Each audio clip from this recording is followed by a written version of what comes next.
Good to go. Okay. Greetings, colleagues, students, and friends. Welcome to the spring semester. We're all deeply affected by the Capitol riots 3 weeks ago and the growing and vexing challenges of social injustice and unrest, the pandemic, and other calamities.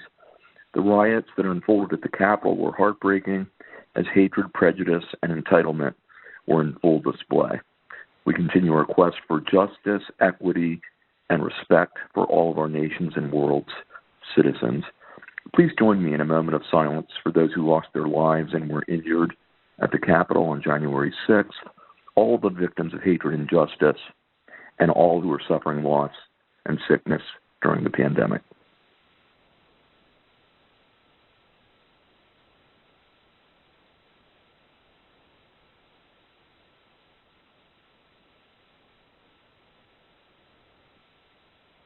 Thank you. And again, thank you for joining us today, and welcome to the spring semester. I can't believe it's underway. Next month and going forward, we plan to hold these town hall meetings via WebEx as we have become familiar and I think relatively comfortable with holding larger meetings in this way. And it'll be nice to see faces again in our town halls. Today, I'd like to focus on several things, and then we'll open the meeting for questions, comments, celebrations, and any other topics you'd like to discuss. And, I look forward to when we can go back to our usual format of my not doing all the talking before we open it to questions, but it works best this way on the phone. But I look forward to a more informal, interactive approach, perhaps starting next month with WebEx. But today, first I'd like to share several updates and points of pride with all of you, and then I'd like to ask several colleagues to provide updates on our continuing important work in the areas of student success and diversity, equity, and inclusion. And then I'd like to discuss updates from the Return to Campus Task Force and our planning, believe it or not, for summer and fall. And finally, and most importantly, we'll then open the meeting to questions, comments, discussion, and celebration. Dr. Eric Friedman began his work as Berkeley Community College's 8th president on January 2nd, and he sends his greetings. He asked me to convey to all of you that things are going well as he nears the completion of his first month as Bergen's president, but at the same time he misses all of you greatly.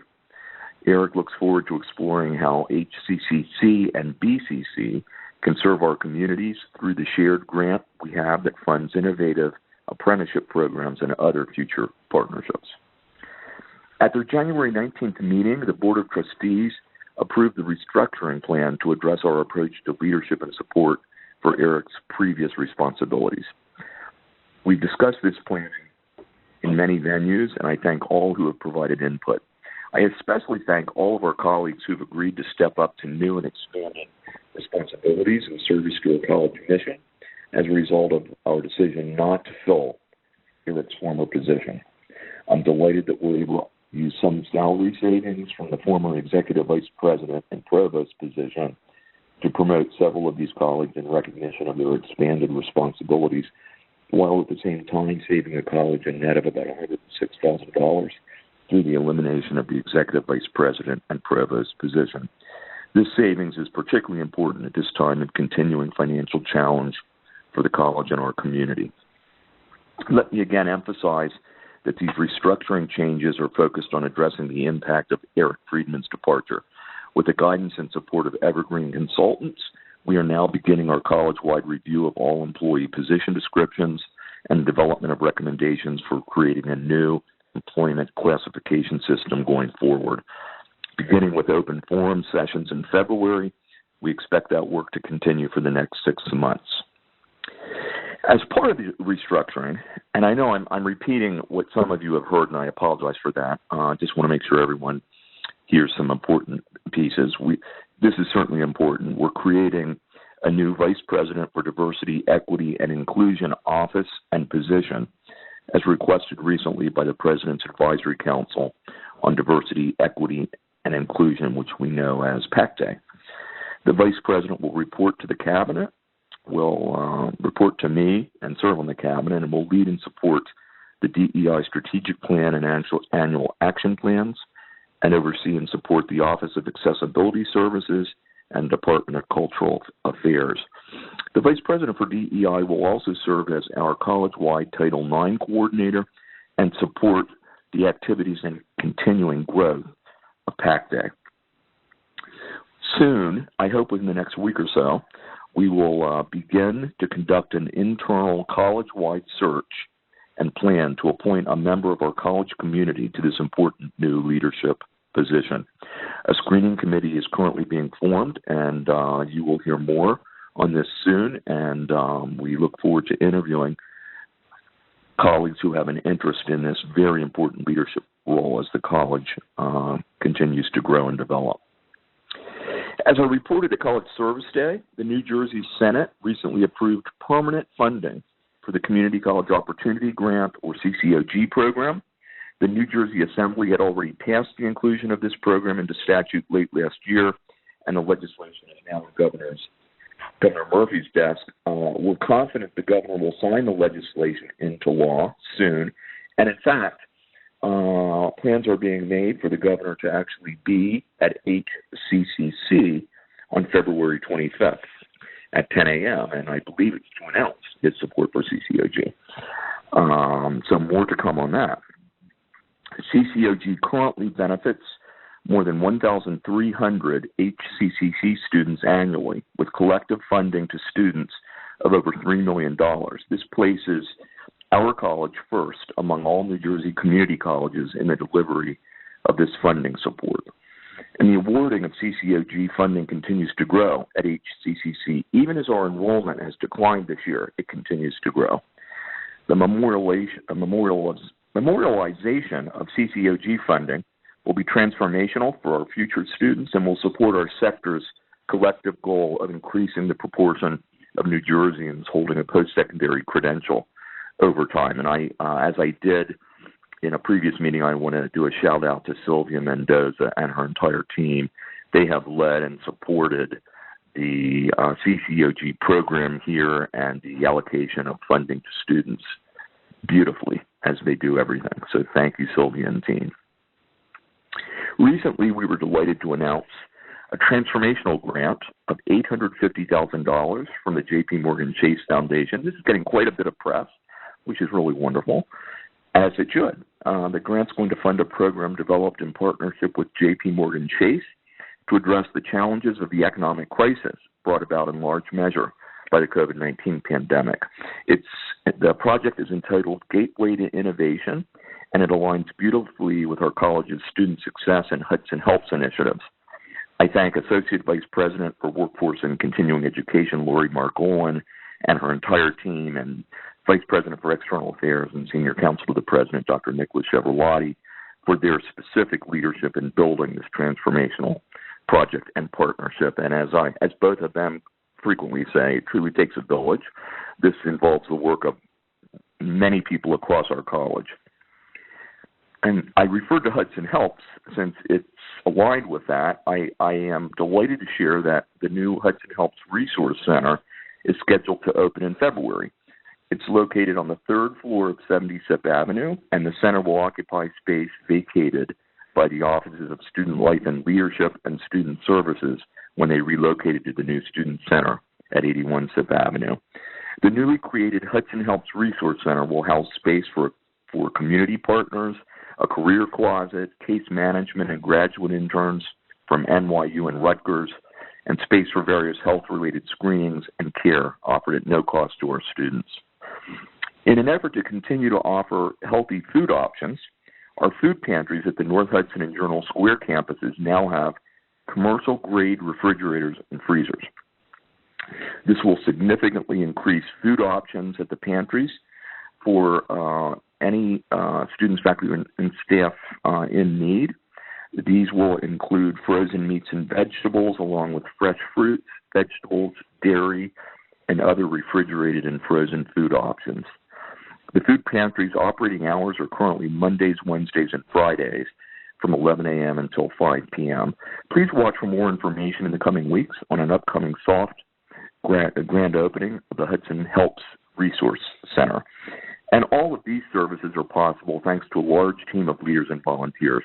I thank all involved, including David Clark, Lisa Dougherty, Doreen Pontius, Eric Karakashian, and so many others for this really wonderful support of the people of our community. We learned recently from Dr. Karen Stout, Achieving the Dreams National President, that HCCC student Pedro Morenchel has been selected as one of only 8 community college students nationally to be a 2021 Dream Scholar. Pedro is pursuing a STEM career. He's an officer of Phi Theta Kappa. He's a leader in many campus activities, both inside and outside the classroom. ATD's Dream Scholars Program is an exciting opportunity for 8 students from participating Achieving the Dream institutions across the nation to enhance key leadership, critical thinking, and networking skills. Students are nominated by their institutions and chosen through a competitive application process. At ATD's national conference in a few weeks, Pedro and the other 7 Dream Scholars will share their personal stories with thousands of ATD conference participants from across the nation and around the world. They will participate in customized programming and networking sessions that align to their personal goals. And they'll also be featured in national conference plenary sessions. They'll have an exclusive conversation with conference keynote speakers, and they'll participate in a panel presentation focused on how they view the reform efforts of community colleges nationwide. I thank Dr. Sheila Dinan, Heather DeVries, and Veronica Gerasimo for nominating Pedro and encouraging him to apply for this prestigious and inspirational opportunity. It's also a true point of pride for our entire college community. Congratulations, Pedro. As I also shared at College Service Day, HCCC will participate in this year's National Great Colleges to Work For program. This is a national survey designed to recognize institutions that have built great workplaces thanks to the commitment, dedication, and caring of great people. Regardless of whether we're recognized, the data that we receive from the survey will help inform our continuous improvement as an institution that respects and values all community members. On March 8th, the survey will be distributed to all employees. You'll receive an invitation directly from Great Colleges with details about the program and how to access the survey, which is completely voluntary and confidential. I hope you'll take a few minutes to complete the survey, and I thank Vice President for Human Resources, Anna Krapitsky, for leading our participation in this national survey. I'm pleased to share some information about new federal stimulus funding of approximately $23 billion for higher education nationwide. This represents an increase of approximately $5 billion over total higher education funding allocated nationwide through the first CARES Act. HCCC's allocation is $17.1 million, more than twice our CARES Act allocation due to the overall increase and changed funding parameters that benefit community colleges, and particularly community colleges that are minority-serving institutions with high proportions of Pell Grant recipients, as are we. Ours is the largest federal stimulus allocation among New Jersey's 18 community colleges. And very importantly, we'll also have more flexibility in how these funds are allocated to students and the institution than was possible with our CARES Act funding. And while this is truly very welcome news, I want to emphasize it's not enough funding to address all of the lost revenue and increased expenses attributed to the pandemic, which continue to grow in their negative impact on our financial strength. And a current challenge is that our spring enrollment is currently down over 20%. We hope to be able to again see a spike in our quick term and online B enrollments, but we will clearly begin the fall 2021 semester with a structural deficit from the decline of student enrollment this year, particularly the precipitous decline of new student enrollment. We will continue our excellent work together to try to manage these challenges while delivering on our mission and focusing on the success of our students. And certainly the new stimulus funding will be helpful. The other challenge, of course, is this is one-time funding, but it will indeed be helpful as we continue to navigate changing and challenging waters. Executive Director of Institutional Research, John Scanlon, Dean of Academic Affairs and Assessment, Heather DeVries, and other members of our strategic planning team have been reviewing all of the input received from our college community to create revised drafts of our mission, vision, and value statements. Yesterday, I sent the revised drafts to the entire college community, including our trustees and foundation board members. We continue to welcome your input and suggestions as we hone in on final statements. We hope to include the final revised statements for review and action at our Board of Trustees meeting on February 16th. Last Wednesday, over 30 members of our new Latino Advisory Council met for 2 hours to discuss and brainstorm approaches for reaching out to and recruiting members of the Hudson County Latino community who are not currently pursuing higher education. The Latino Advisory Council includes representatives from government, the spiritual community, education, human resources, business, and other sectors. It was a highly productive and enthusiastic discussion, and I thank Matt Fessler, Uris Pujols, and other HCCC colleagues for facilitating and participating in the meeting. We're providing council members with virtual materials and testimonials to share with their various constituents. And finally, I want to do a shout-out to Kyle Woolley and others who are supporting our honors program and all of our honors instructors. In spite of all the challenges that we're encountering, being heavily focused on virtual instruction and experiencing a significant enrollment decline, our honors student participation continues to grow, and significantly. I think I saw from Kyle this morning we're up to something like 124 or more honor students this spring semester, and that is now an increase, slight increase over where we were prior to the pandemic under Jenny Bobea's wonderful leadership of that program. So Kyle and the whole team and Pam Bandia-Potier, I salute you and thank you for your work with that outstanding program. Next, I'd like to invite HCCC Dream Team co-chairs Heather DeVries and Dr. Sheila Dinan to offer an update on the Dream Team's outstanding student success work. Sheila and Heather, take it away.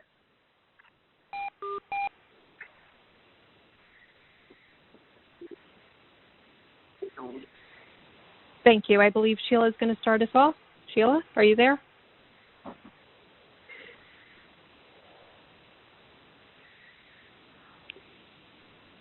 Okay, I'll start off then, and then we'll circle back to Sheila's report out. Otherwise, Mary and Renee's second virtual visit, Mary Fifield and Renee Garcia are ATD leadership and data coach, respectively. Their second virtual site visit, they visit us twice in year 2, is fast approaching. They will be joining us virtually in a series of meetings starting on Tuesday, March 9th through Friday, March 12th, and we are in the process of working with them and Dr. Reber to finalize that agenda. So stay tuned for more information. Sheila and I met with our HOW teams last Friday, who reported out to us on their work to date in implementing their strategies of our Student Success Action Plan throughout the fall 2020 semester and into these first few weeks of spring semester. And some of their work to date is already visible. We are thrilled to share. Joseph Caniglia and Jackie Savant, co-leads of the Priority 2 Strategy 4 HOW team, facilitated a wonderful panel on College Service Day about the importance of reporting attendance, entering grades, and submitting retention alerts. And that's just one example of many. We look forward to sharing a synthesis of the HOW team's work during the fall 2020 semester and into these first few weeks of spring at a future All-College Council meeting. And a special thank you in advance to Laura and Drew for accommodating our request to be on the agenda at a future meeting. Next steps for the Dream Team include more of the same, continuing to implement our Student Success Action Plan strategies. And as we move towards the completion of this semester and the completion of this academic year, Sheila and I will be working with the HOW teams to begin to assess the impact of these various strategies and initiatives that have been implemented. Sheila, are you there?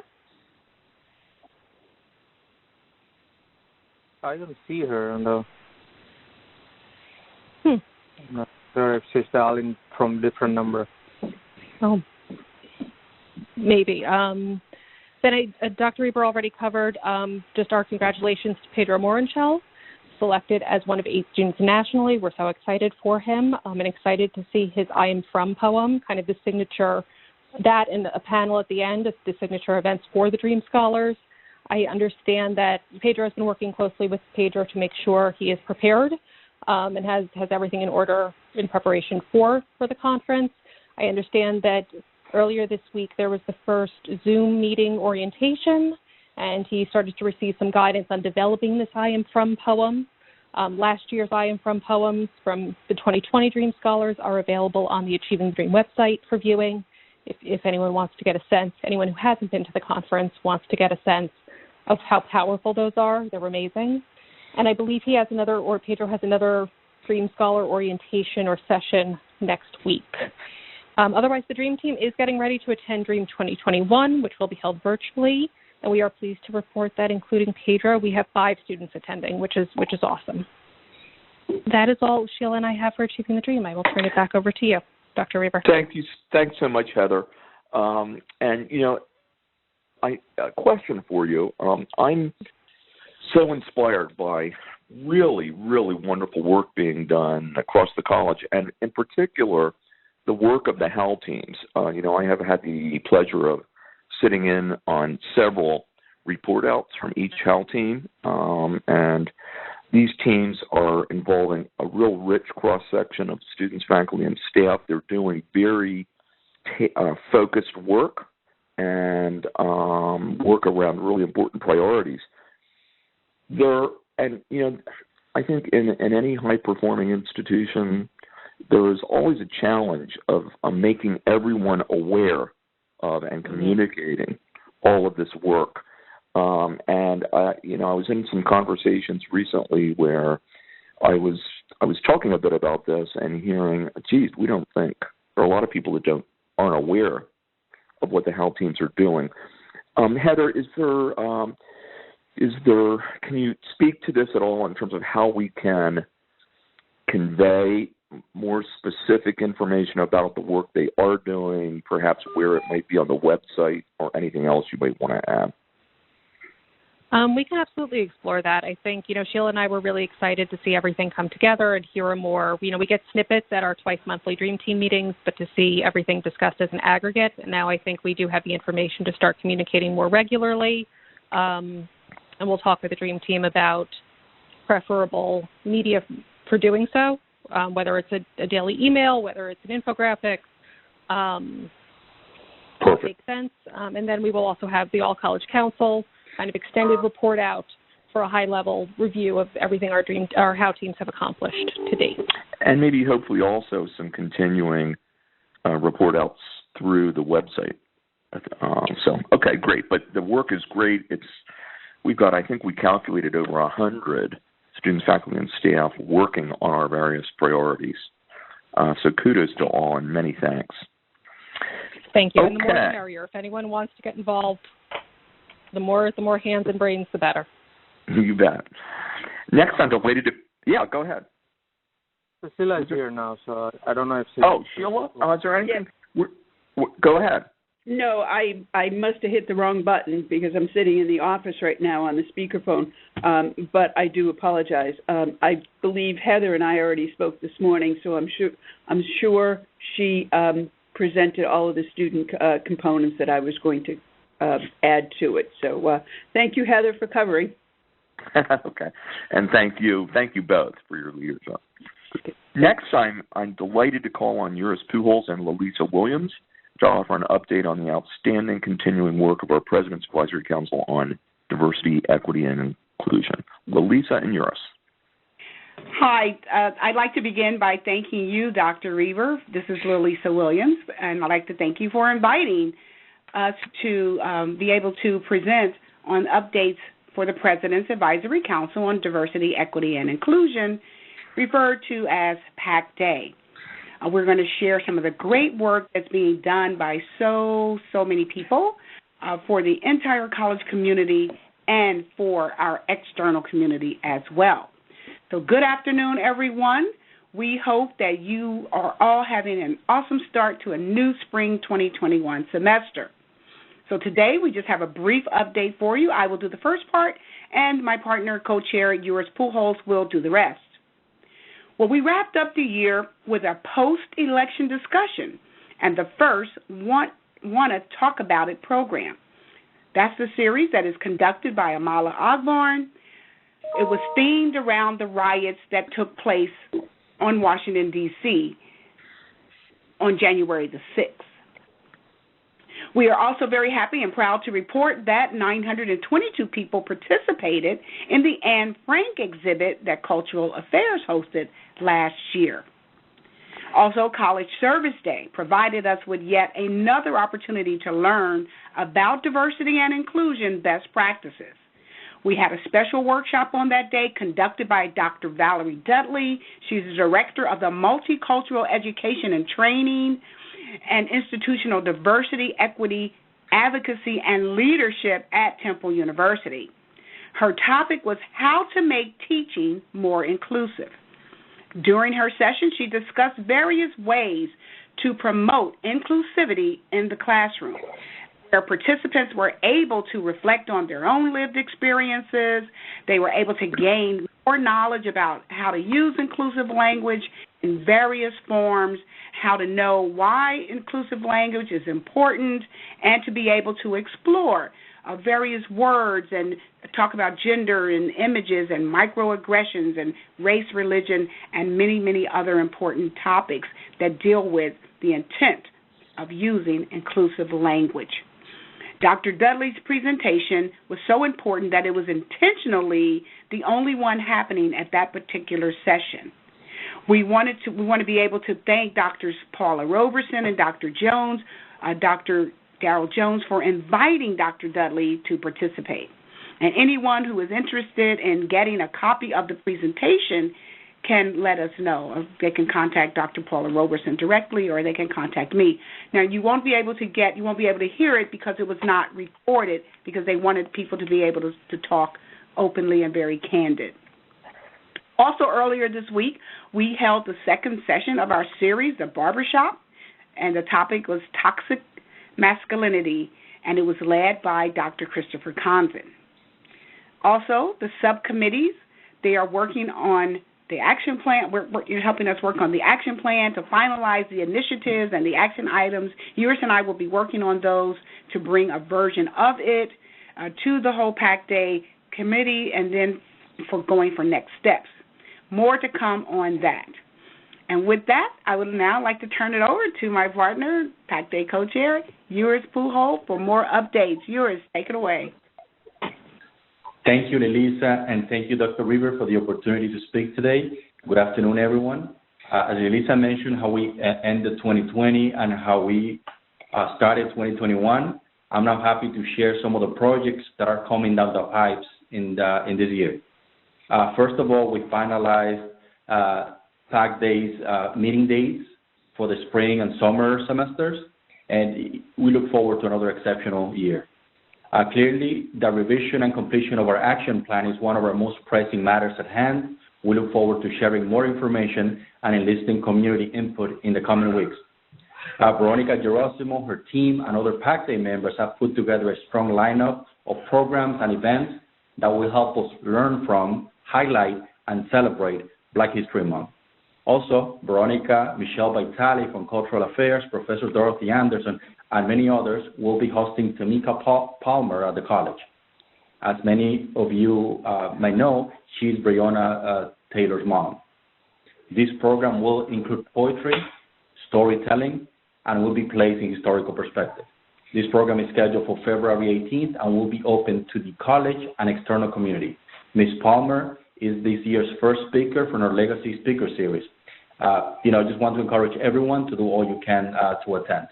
Also, Subcommittee for PAC Days Goal 1 is working on another session of their Youth and Healthcare series. We also have a solid lineup for our speaker series from our Stories Untold partnerships with human resources, and so much more that is coming down the pipes. Also, want to talk about it, and Same Different are both coming back this semester. And, as always, PAC Day welcomes all your suggestions, ideas, and support. And please, let Lisa or I know if you have any ideas or recommendations. And, we also wanted to announce that PAC Day is now also listed on Involved. So, if you are looking at all the programs that are there, you could also follow us there. Thank you, Chris, again, for the opportunity to speak today. And we want to wish everyone a pleasant and rewarding semester. Thank you. Chris, back to you. Thank you so much, Joris and Lisa, and all members of PAC Day. Next, I've asked Return to Campus Task Force co-chairs Lisa Doherty and Heather DeVries to provide an update of our spring planning and beyond. Lisa and Heather. Thank you, Dr. Reber. Good afternoon, everyone, and welcome back to the spring semester. I hope it's off to an excellent start for all of you. On Friday, the Return to Campus Task Force sent out 2 communications, one specifically to students and one specifically to faculty and staff. The subject line was 5 things you need to know. So I encourage you, if you haven't already reviewed that, please do as soon as you can, because it does give you some very important early semester startup pieces of information. For those who are working, teaching, or learning on campus for the first time, or if you are continuing on from the fall, our on-campus protocols have remained virtually unchanged. Social distancing is still in place. Masks are required indoors, and they must be worn over those at all times unless you are eating or alone in your office. So please do continue to abide by the signage and the stickers and the elevator capacities and classroom capacities and so forth. And again, similar to the fall, if you do see that someone is out of compliance, whether it's a faculty member, staff member, or student, please politely and gently remind them of the protocol. And if they, for some reason, do not comply, we ask that you contact security to intervene. I have to say we did not have any instances where anyone was belligerent or difficult about abiding by our protocols. So thank you again for your cooperation. The reporting process for positive cases remains the same, and we will continue to send reminders weekly about the reporting process, because we find that until someone needs the information, they may not read the information. So if you do receive a positive test, please fill out the coronavirus concern form on the Return to Campus website. If you're a student, you will be contacted by Dr. David Clark, the Associate Dean for Student Affairs, with me as his backup. And if you're a faculty member or staff member, you'll be contacted by Anna Krupitsky, Vice President for Human Resources, with Heather DeVries as her backup. And once we are contacted, we will reach out to anyone who was a close contact. So in terms of the number of cases reported on campus, there have been very few recently, since most of our college community was on winter break and we didn't have any on-campus winter classes. Those who have reported have not been on campus. Certainly, we are prepared for the fact that as more students, faculty, and staff return to campus this spring, we will see an increase in cases. So we just remind you to please report this right away and to be very specific about where you were on campus and who you came in contact with.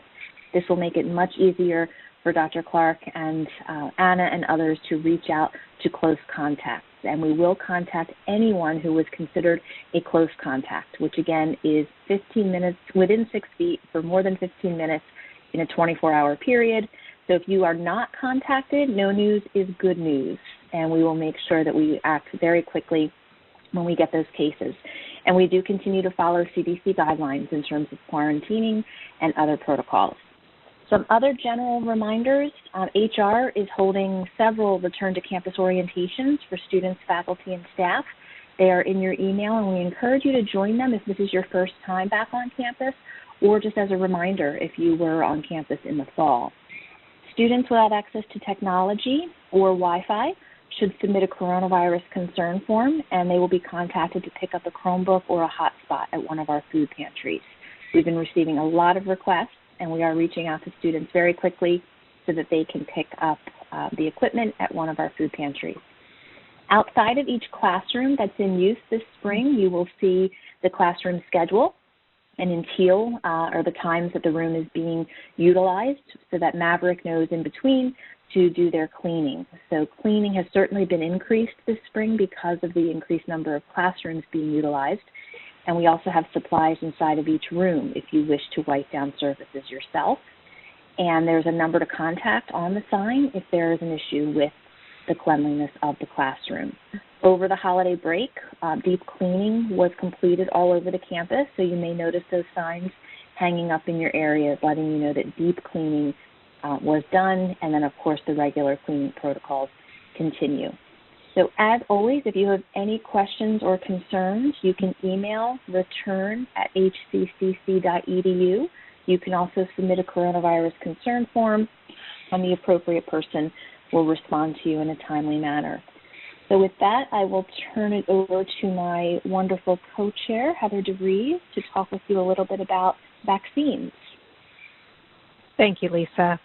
Lisa and I, on behalf of the Return to Campus Task Force, would like to thank Dr. Sirhan Abdullah, Associate Dean Catherine Sarangelo, Carol Fasano, and Kathleen Smith-Wenning for holding a just really excellent panel on the science behind the COVID vaccine and kind of debunking myths around it on College Service Day. Much of the panel session was devoted to them answering questions directly from attendees. I think there were even more questions in the queue than time permitted to answer them, but our wonderful panelists did follow up. And I think everyone just really walked away from that panel feeling so much more informed. The panel was not recorded, so if you were not able to attend, I know there were so many great options for those afternoon sessions on College Service Day. We are looking into holding additional webinars in the same kind of Mythbusters style throughout the semester, depending on our wonderful panelists' availability. So stay tuned for more information there. And we'll include information about any forthcoming panels or informational sessions in future RTC communications. As a supplement to the Mythbusters panel presentations, our RTC health and safety leaders, including Warren Rigby, have created a helpful infographic that shares key information and, again, debunks misinformation about the COVID-19 vaccine. It is in the process of being translated into Spanish and Arabic as well. And it also includes the link where individuals can go and pre-register to determine their eligibility, where they fit in that tier system, and eventually receive notification when they are eligible. Lisa and I will be sending the infographic from the RTC email this afternoon, so please keep an eye out for it in your inbox. Last but certainly not least, we are happy to share that our North Hudson campus will serve as a vaccination site starting this coming Monday, February 1st. The North Hudson Community Action Corporation, which is leading this effort, will be on campus Mondays, Tuesdays, and Fridays in the hopes of dispensing 1,000 doses per week. We are happy and proud to be part of this vaccination campaign, which should help in the healing of our country and communities. Also, in order to continue safeguarding the health and safety of our students, employees, and community, the following precautionary steps are in place. Community members with appointments for vaccinations will enter and exit the campus exclusively through the 48th Street entrance, which HCCC students and employees do not use. Open lab services will be relocated from the second floor, where the student lounge is located, to Computer Lab N414. Classroom N503 will be temporarily rearranged in order to serve as a place for students who are on campus to eat their food comfortably. And finally, the North Hudson Community Action Corporation will dispose of all hazardous materials. With that, we would like to thank Jack Quigley, Executive Director of Safety and Security, and others for leading this important effort. This includes our RTC remarks, and I will turn it back over to Dr. Reber.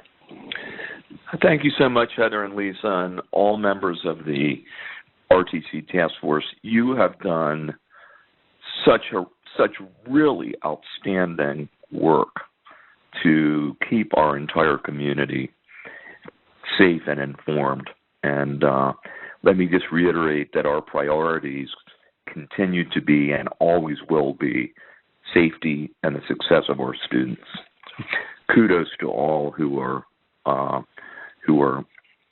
doing great work to support one another. So now we open the meeting to your comments, questions, and perspectives, and for our collective discussion. Lalisa, Uris, Heather, Sheila, John, Sirhan, and members of our cabinet join me as facilitators for the conversation. If you'd like to speak, please press 10, and Hardik will facilitate as always. Hardik, how many folks do we have on the call right now? You could tell me. 147. Okay, great. So we open it to your questions and comments. This conference is now in question and answer mode. To alert the speaker that you have a question, press 1, then 0.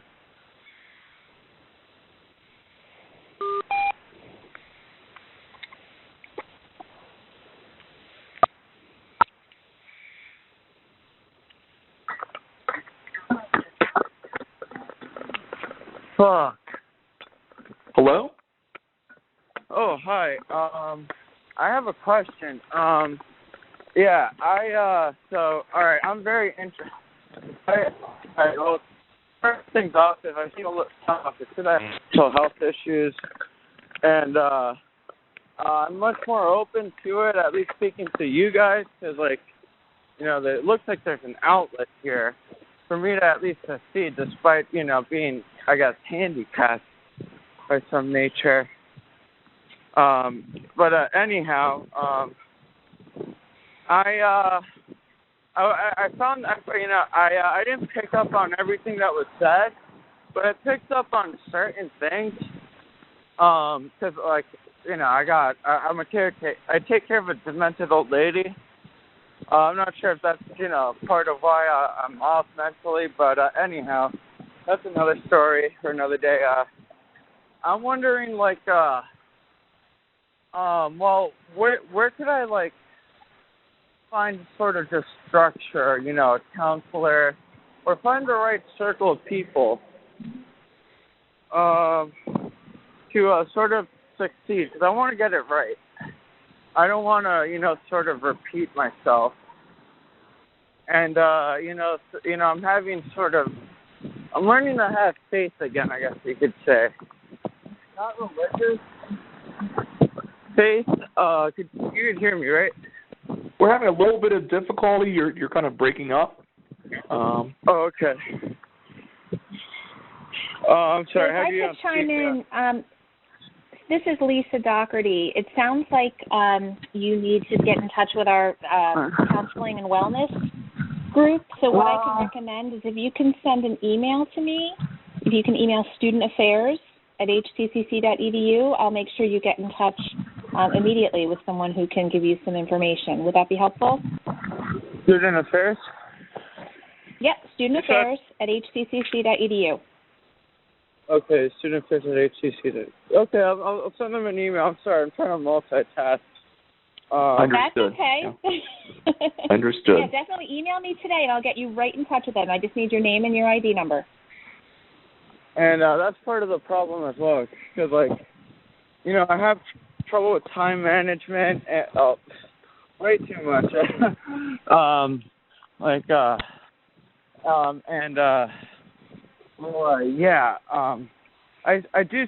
to see a doctor on at least my psychiatrist.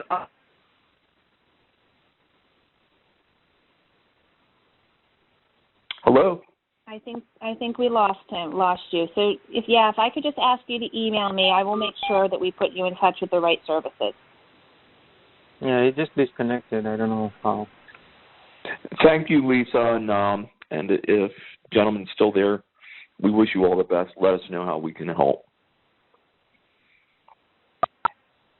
Other questions or comments?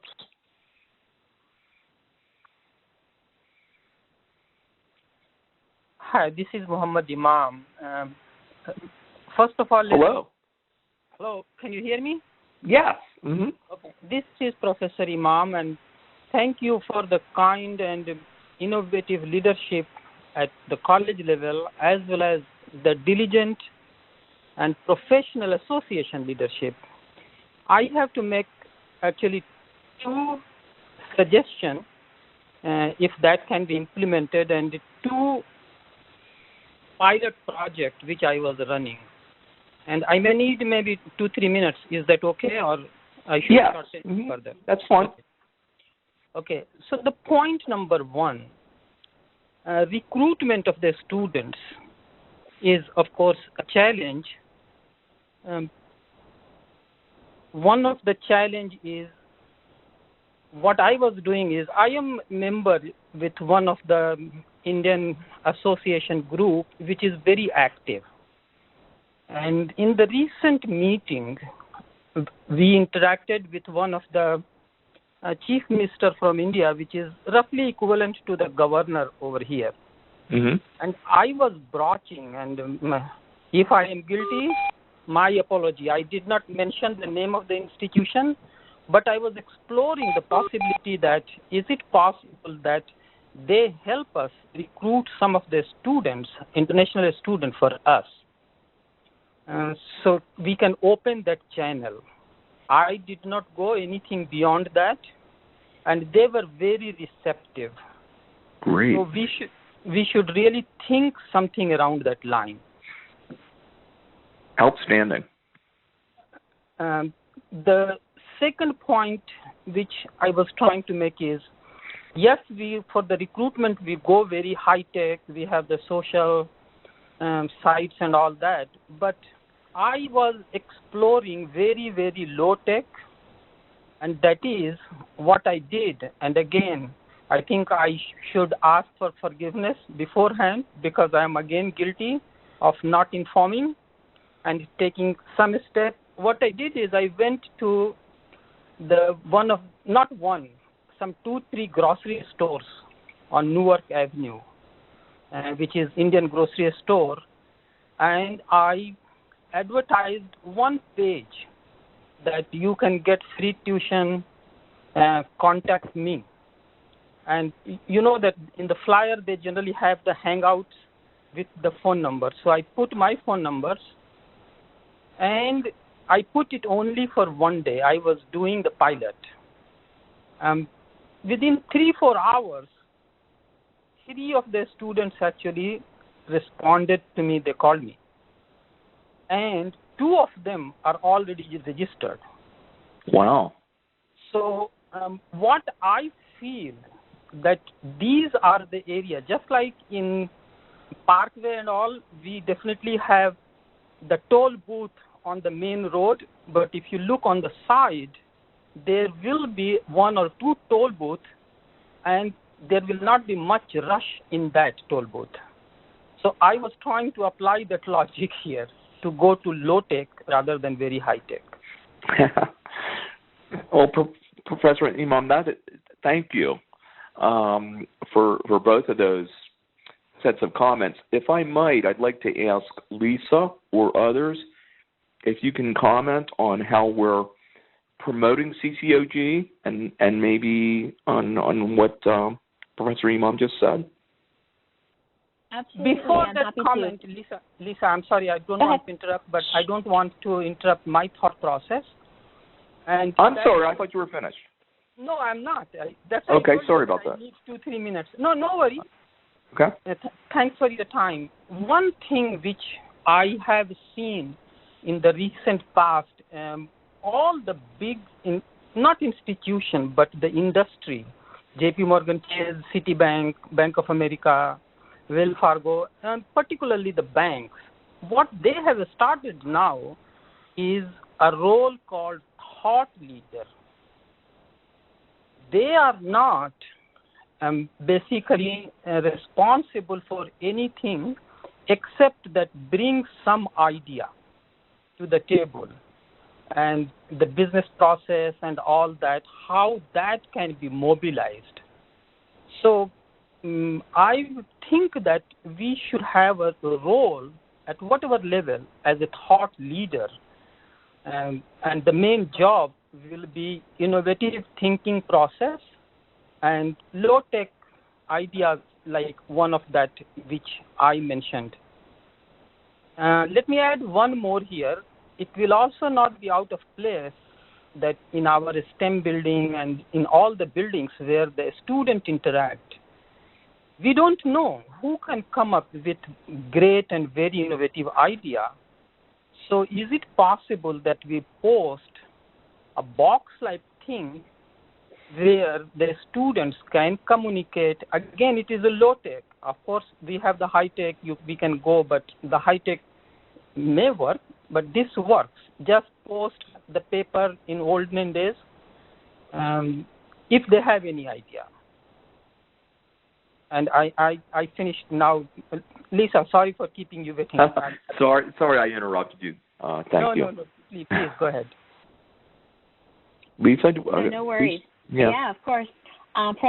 Professor Imam, thank you so much. And I believe on the last town hall you had spoken up with some ideas for CCOG. So I did send you some of our flyers and posters that you can feel free to share with community members or anyone in your network. So I know Matt and the recruiters, they have approached a lot of these storefronts and bodegas and places, and they've gotten mixed responses in terms of allowing them to hang up posters because I guess the space is limited, and if they allow one person, they have to allow everyone. So we appreciate anyone who has, deeper roots in the community or connections or is a familiar face to these stores. We would love for you to take some posters to hang up because I do think that that's really the route and where people are most comfortable rather than a stranger, so to speak, approaching them asking to hang a poster. We've also done a lot of outreach with the Latino community, the African American community. We have a group that meets monthly with Dr. Reber and others. Of course, our recruiters are contacting high schools and their community-based organizations and so forth. You will see a very large billboard up in multiple places throughout the county very shortly. We also did a mailer to every household in the county. Hopefully everyone who lives in Hudson County receives that mailer. But I agree with you. I think sometimes the best forms of recruitment are those low-touch, low-cost efforts. So we really welcome anyone who would like to, connect with people in their community on behalf of the college. I think it's ingenious that what you did with your phone number, and I definitely appreciate that. You can feel free to, give the number that's on the flyer. That's a direct line to me, actually, and a group of us that respond to text. And then the phone is forwarded to our offices. But certainly we appreciate the input and let us know if you need more materials to give out to people in your community. And then, we're always open to ideas and suggestions, so we appreciate it very much. Thanks, Lisa. Let me add one more thing. And again, if I'm guilty, my hands are raised. And that is, I did talk to Sabrina Bullock, and I was really sharing some of the ideas, and she also in that discussion, just to keep you, that if there is anything, I am responsible for that, not her. So she was very receptive, and she educated me on many other things. I always really interact with the international students, whatever they have.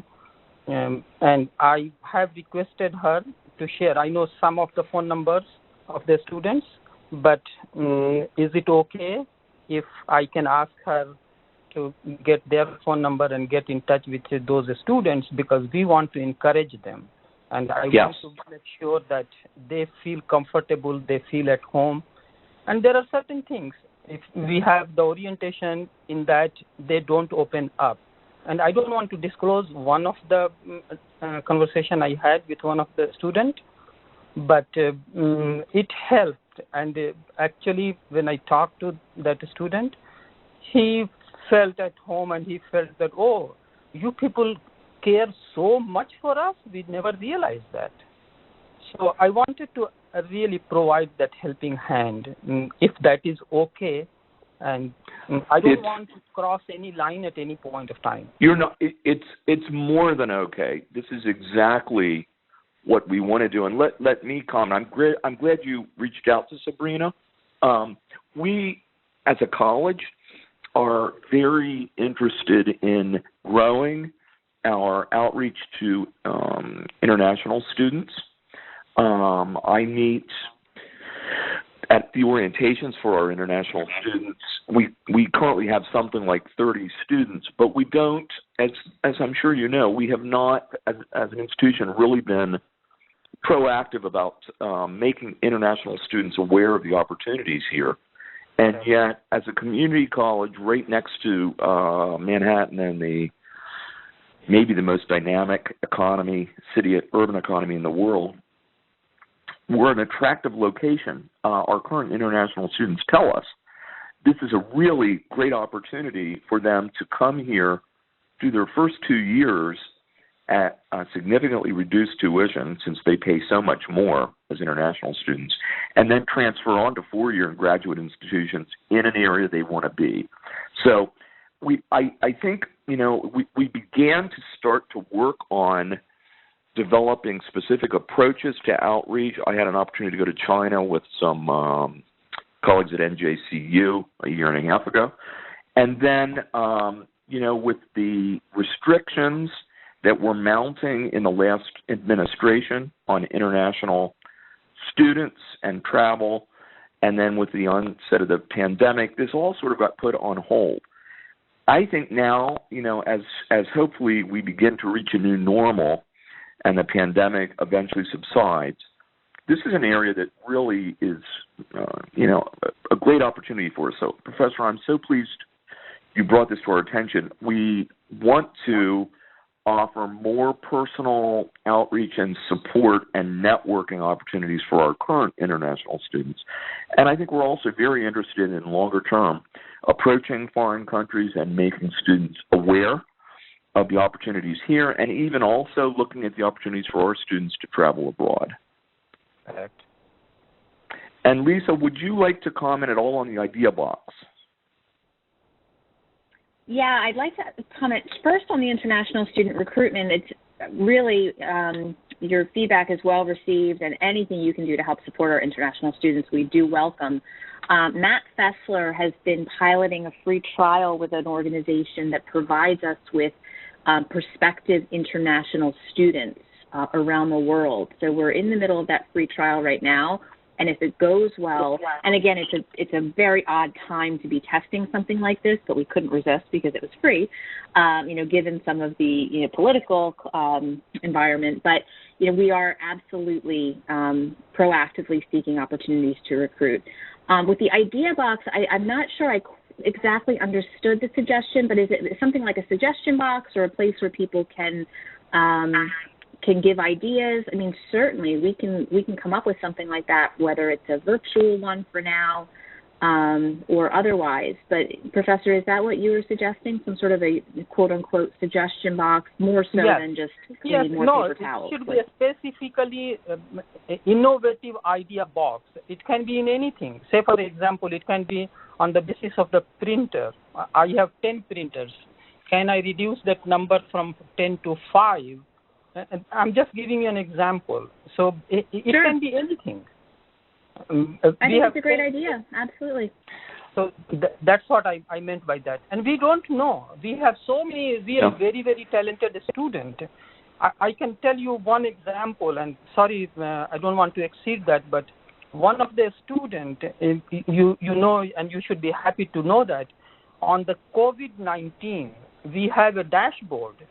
Chris is that a student, and we came up with the dashboard, and you can see right now in the real time where in which state how many COVID patients are there, just like what a very big medical college is doing. Mm-hmm. So I did steal that idea, so and that came from Chris. He said that, Professor, can you help me? I want this. And I said, I was looking for somebody, man, come on. So that idea can come from the students, and they are very, very talented group. I don't want to absolutely too much time. So thank you for your time, both Dr. Reba and Lisa. Let me know if I can be of any help. Thank you so much. Sure. Thank you. Thank you. And we now entertain more comments or questions.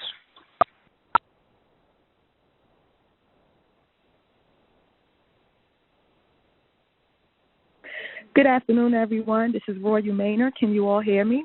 Yes. How are you, Royal?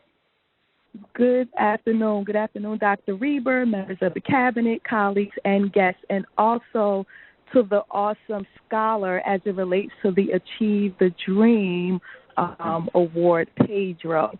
I just want to start off with a quote, if I can, and it's quoted by Dr. Luke Wood, who is formerly serving as Associate Vice President for Diversity and Innovation. And he states, if I can quote, "No one has ever risen to low expectations." And I surely just would like to say that Hudson County Community College is doing a fantastic job as it relates to leadership across the board.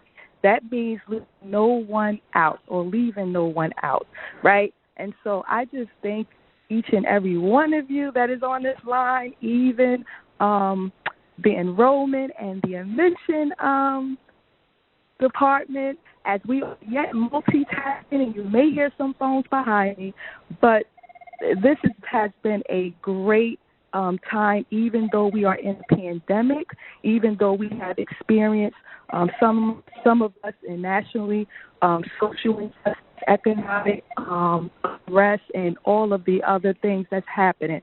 But again, for me, and I believe for everyone, if I can speak on your behalf as an instructor, I had my first class last night, remotely that is, and it was awesome. So the start of my new spring semester 2021 has nothing or is nothing but amazing. And I just want to start off with positivity. And y'all just keep doing what you're doing. I think we are doing a fantastic job. The community sees it. Students sees it, and they know that we are here to serve them. Now, I have to get off, Dr. Reber, because I have to answer these phones. Okay, thank you. And thank you. You made my day. Lisa Dorsey and Matt Bessler. Good stuff. Yes. Love You're it. the best, Royal. Absolutely. Student that wants to enroll, we need them. Thank you. Keep those phones ringing. Thank you so much. Other comments or questions or celebrations?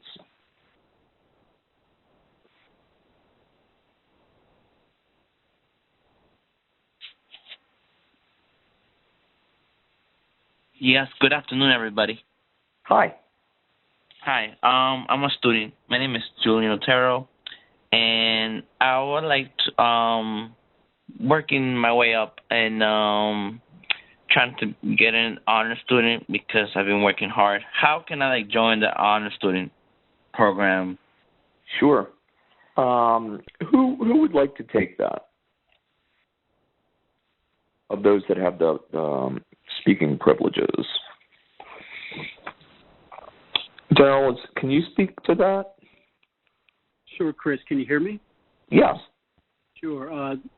Julie, thank you very much for your comment. What I would do, if you could share your email address with me, and I can make sure to connect you with Kyle Woolley, who is now conducting several informational sessions about honors programs, and he can talk to you about the various options and how you can participate.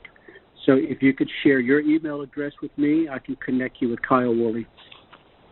Okay, because this May, I will be graduating on state, but I would like to join the honor student program before I graduate in May. Certainly. And I have another question. Would graduation be virtual or how would it work? Is it Jillian? Did you say your name's Jillian? Yes. Jillian, first of all, kudos to you for wanting to get involved in the honors program. It's a fantastic program. We're not sure about commencement, to be honest with you. We are continuing to plan for an outdoor May commencement ceremony, hoping that we'll be able to do that, within whatever health safety parameters exist at that time. We're looking at possible venues for that, including Red Bull Arena and others.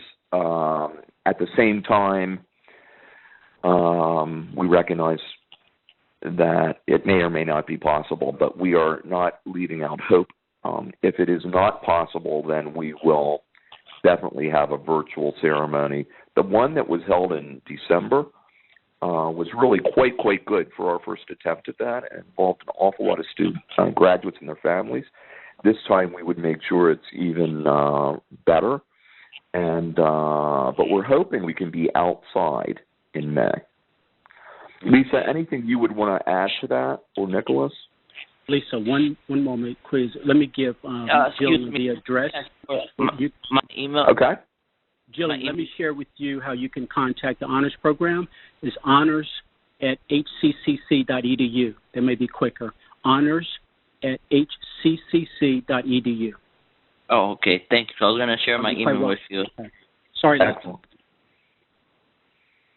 Yeah, for commencement, I would echo exactly what Dr. Reber said. We all hope that we can have an outdoor ceremony, but we are prepared to be creative to make sure that it's a special event for our students, working within the parameters of COVID. Okay, thank you. Have a wonderful, nice day, guys. You too, Julian. Thank you. Thank you. Other comments or questions or celebrations?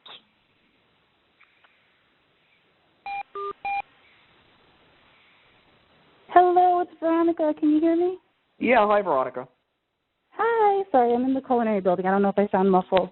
Wearing a mask, doing social distancing. So I just wanted to give an update from Student Life and Leadership. Of course, we're always staying busy, always doing amazing things. I have 3 things. They're kind of large, but hopefully I don't miss anything. So as always, Student Life and Leadership is busy, scheduling many virtual and social media events, as well as many giveaways for our students and our campus community. We are also scheduling a few grab-and-go in-person events for the semester as well. We really encourage everybody to stay engaged by visiting Involve, which is our student engagement platform, which you can access by visiting involve.hccc.edu. So that's open to all students, staff, faculty to log on and create an account and stay involved.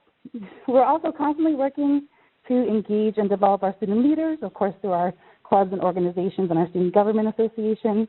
One effort we're taking this semester is doing a student-wide outreach to recruit and train students to serve on campus-wide committees as much as possible to make sure that the student voice stays consistent in decision-making and policy ideas. We will also be continuing to develop leaders through a leadership conference coming this semester from our office, and as well as a diversity, equity, and inclusion student passport program that's being developed as a brainchild of many on campus. We'll be doing info sessions next week and starting for our pilot program and cohort of students. Lastly, we are putting finishing touches on our new student center, which we will have a soft opening for next month. This is a beautiful new space for students to hang out and pass time, either in between classes or at a location away from their home, and also to enjoy the new dining location. I hear that you have to get the chicken sandwich, so if you are on campus, get the chicken sandwich from Student Center. We are also having a naming contest for this new dining location, so that information will be going out soon, so start thinking about some submissions. And I think that's all I have for now. All great stuff. I continue to be amazed at the vibrancy and involvement in our Student Life and Leadership programs. Thank you, Veronica and team. And Thank Warren you. Rigby, I heard yesterday, just raving about the chicken sandwich. Yes, I've heard the same. So hopefully Flick is prepared with extra chicken sandwiches, because I think that will be the special thing.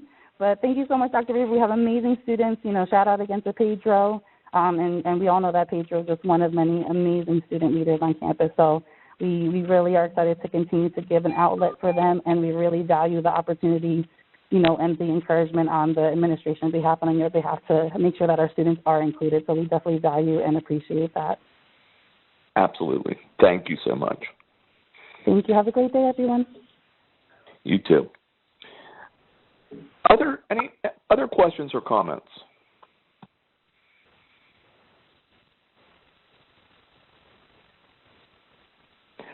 Hardik, do you see anyone else sort of in queue? Not at the moment, no. Okay. Well, let me then just say thank you all. This has been a great conversation, and, as always, let us know how we can be helpful. I wish you all, safety and a good semester. And remember, we're a family and we help one another. Okay, so thank you all. Have a great afternoon.